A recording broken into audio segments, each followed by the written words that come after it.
பதிவில் 10ஆம் பாவத்தில், அதாவது லக்னத்திலிருந்து 10ஆம் இடத்துல மாந்தி இருந்தால் நமக்கு என்ன மாதிரியான பிரச்சனைகளை கொடுக்கும், அதுக்கு என்ன தேர்வு அப்படிங்கிறத நம்ம இந்த பதிவு பார்க்க போகிறோம். இந்த வீடியோ பதிவை ஸ்கிப் பண்ணாமல் பாருங்கள். அப்போதான் முடிவில் பரிகாரம் கொடுத்துருக்கேன். ஏன்னா 10ஆம் பாவம்னாலே எல்லாத்துக்குமே ரொம்ப ஆர்வம் இருக்கும். ஏன்னா நம்ம தொழில் ஸ்தாபனம், ஏன்னா நம்மளை அடையாளம் காட்டுறதே என்னென்னா தொழில் தாங்க. ஃபஸ்ட்டு நம்ம பேரை கேட்பாங்க, அடுத்து என்ன கேட்பாங்க, நீங்கள் என்ன தொழில் பண்ணுறீங்கன்னு கேட்பாங்க.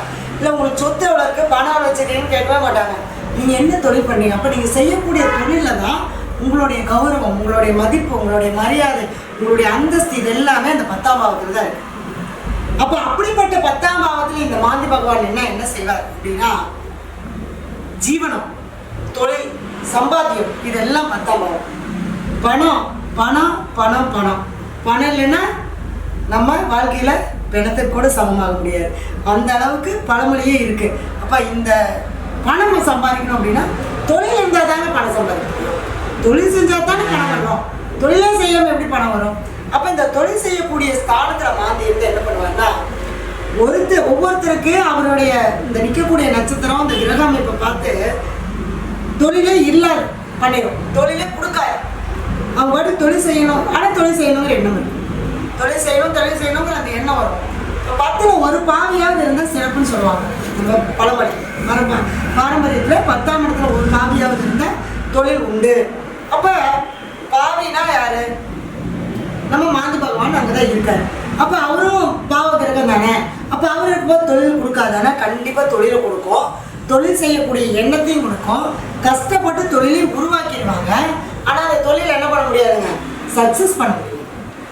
வச்சுட்டோமே கௌரவத்துக்காக. இப்போ ஒரு கடை வைக்கிறோம், ஒன்றுமே வருமானம் இல்லை, சரி கடை எடுத்துடலாமான்னு பார்த்தா, ஐயோ ஊருக்குள்ள என்ன சொல்லுவாங்க, கௌரவம் போயிருமே, இத்தனை நாள் கடையை வச்சுருந்துட்டோம், இனிமேல் எப்படி அதை எடுக்கிறது அப்படிங்கிற அந்த அந்த மரியாதைக்காக, அந்த சமுதாயத்துக்காக வேணா அந்த கடை வச்சிருக்கலாமா ஒழிஞ்சு, இந்த தொழில்னால அவருக்கு என்னவா இருக்காதுங்க, தொழிலை வளர்ச்சி அடையக்கூடாது, தொழில் மூலமாக வருமானத்தை கொடுக்காது, அந்த இடத்துல கொடுத்து கெடுத்துருவார்.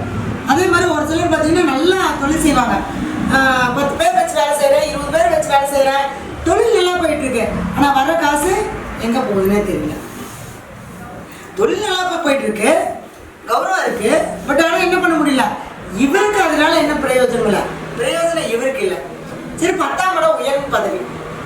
அப்போ ஒரு உயர்ந்த பதவிக்கு போக முடியல. நமக்கு கீழே திறமை இருக்கிறவன், திறமை இல்லாதவன், நம்மளுக்கு அப்புறம் வேலைக்கு சேர்ந்தவங்களாம் என்ன பண்ணிடுவாங்க, அடுத்தடுத்த வேலைக்கு போயிடுவாங்க. ஆனால் நம்மளால என்ன பண்ண முடியல, அந்த நம்மளுடைய திறமையை ஸ்டாண்ட் பண்ணி அந்த இதுக்கு போக முடியல. எதுக்கு போக முடியல, உயர்ந்த பதவிக்கு நம்மளால போக முடியல. அப்போ அப்படி இருக்கிற காலகட்டங்களில் நமக்கு இந்த மாந்தி 10ஆம் இடத்துல உட்காரும்போது கர்மஸ்தானம் அப்படின்னு சொல்லுவாங்க 10ஆம் பாவம். இப்போ கர்மஸ்தானத்தில் மாந்தி பகவானே உட்காரும்போது கர்மா அப்படிங்கிறது நமக்கு அதிகப்படுத்தி கொடுக்கக்கூடிய ஒரு விஷயத்தை கொடுக்கும். இது இந்த மாந்தியோட சில கிரகங்கள் எல்லாம் சேர்ந்துச்சுன்னு வச்சுக்கோங்களேன், சூப்பராக வேலை செய்யும். இது நம்ம தனியாக இருக்கக்கூடிய மாந்தி தான் சொல்லிட்டு இருக்கேன். அதனுடைய கிரகங்கள் சனி பகவானையும் ராகு பகவானும் கேது பகவானும் சேரும்போது கண்டிப்பாக அதனுடைய பலனை பல மடங்கு கொடுப்பாங்க.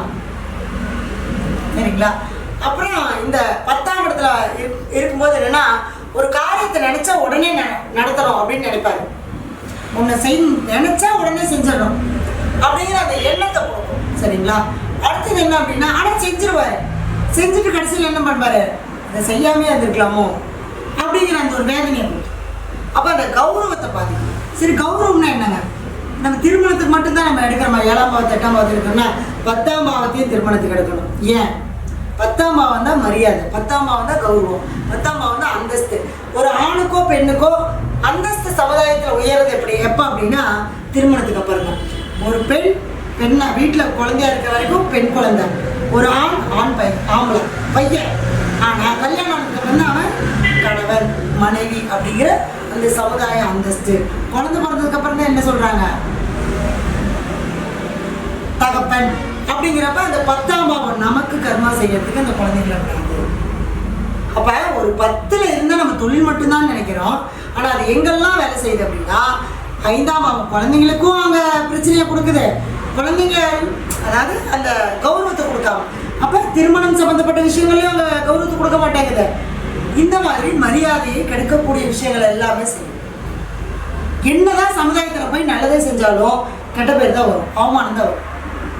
இந்த மாதிரி இருக்கிறவங்க என்ன பண்ணணும் அப்படின்னு கேட்டிங்கன்னா, இந்த 10ஆம் பாவத்தில் மாறி இருந்தால் தொழில் செய்யக்கூடிய இடங்கள்ல, அதாவது தொழில் செய்யக்கூடிய இடம் அப்படின்னு அவங்க ஒரு தொழில் வச்சுருப்பாங்க இல்லையா, அந்த இடத்துல இருக்கக்கூடிய மண் கொஞ்சம் எடுத்துகிட்டு போய் தொழில் செய்ய கூட யாராவது வேலை செய்கிறவங்க இருப்பாங்க அல்லது பார்ட்னர் இருப்பாங்க, யாரோ ஒருத்தர் அவங்களோட தொழிலாளியோட போய் அங்கே அந்த மயானத்துக்கு போய் ஏதாவது ஒரு பாடிக்கு அடக்கம் பண்ணுறதுக்கு உண்டான செலவுகளோ அல்லது ஒரு மாலை ஒரு துணிமணி இதை வாங்கி போட்டுட்டு தேங்காய் பழம் வச்சு அந்த சாமி கும்பிட்டுட்டு, எப்படின்னா பொரிக்கடலை, அவள், கல்கண்டு, பெருச்சம்பழம், நாட்டு சக்கரை, இந்த மாதிரி பழங்கள் உங்களுக்கு மனசுக்கு என்ன பிடிச்சாலும் வாங்கிக்கலாம் வச்சு சாமி கும்பிட்டுட்டு அதை எடுத்து யாருக்காவது அங்கேயே தானம் கொடுத்துட்டு இந்த வெட்டியான் கையில் ஒரு 100-200 கையில் கொடுத்துட்டு நீங்கள் ஆத்மார்த்தமாக பண்ணிட்டு வரும்போது என்னன்னா அந்த மண்ணை கொண்டு போய் அந்த இடத்துல போட்டுருணும். நம்ம தொழில் செய்யக்கூடிய இடத்துல இருக்கக்கூடிய மண்ணை கொண்டு போய் அந்த இடத்துல போட்டு வரும்போது என்னன்னா நம்ம இதனால ஏற்பட்ட கர்மம் என்னன்னா அந்த இடத்துல முடிஞ்சு போயிடும். சரிங்களா? இது என்னன்னா பொதுவான பலன்கள். அவங்கவுங்களுடைய ஜாதகத்தில் அந்த மாந்தி என்ன நட்சத்திரத்தில் நிற்குது, என்ன கிரகத்தினுடைய அமைப்பில் நிற்குது, அது கூட என்ன கிரகம் நிற்குது, இதையெல்லாம் பார்த்து நம்ம அதுக்குண்டான ஒரு வழிபாட்டு முறைகளை நம்ம பண்ணும்போது நிச்சயமாக இந்த மாந்தி பகவானுடைய இது மாற்றங்கள் நம்மளே உணர முடியும். இதெல்லாமே நம்ம என்னென்னா அனுபவத்தில் சொல்லி செஞ்சு அவங்க அதன் மூலயமா அந்த ஆத்மா திருப்தி அடைஞ்சு சொல்லக்கூடிய பலன்களை தான் நான் உங்களுக்கு சொல்லிட்டு இருக்கேன். நம்மளுடைய அலுவலகம் பார்த்தீங்கன்னா ஈரோடு, திருச்செங்கோடு, சென்னையில் இருக்குது. ஆன்லைன்லேயே ஜாதகம் பார்த்து கொடுத்துட்ருக்கோம். எந்த ஒரு பரிகாரத்தை செய்கிறதா இருந்தாலும் நம்பிக்கையோடு செய்யுங்க, உணர்ந்து செய்யுங்க, நிச்சயமாக நல்லதே நடக்கும். நன்றி, வாழ்க.